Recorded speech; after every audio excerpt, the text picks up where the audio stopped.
আমি যাচ্ছি একটু টমেটো ইউটিউব চ্যানেল দিতে আমি বানাচ্ছি মশলা চাই কাঁচা মশলা চাই। এখানে আমি খুবই কম তেল মশলা ব্যবহার করি, এটা কিনা স্বাস্থ্যসম্মতভাবেই ব্যবহার করছি। আমি এখানে আমি ভেজে নিয়েছি তেলাপিয়া মাছ।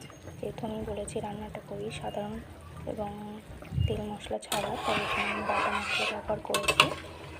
আমি দিয়ে নিয়েছি বাটা জিরে বাটা, তারপর সামান্য নেড়ে জল দিয়ে ফুটিয়ে মাছগুলো আমি ঢেলে দেবো এবং মাছগুলো ঢেলে আরও কিছুক্ষণ ফুটিয়ে নেব।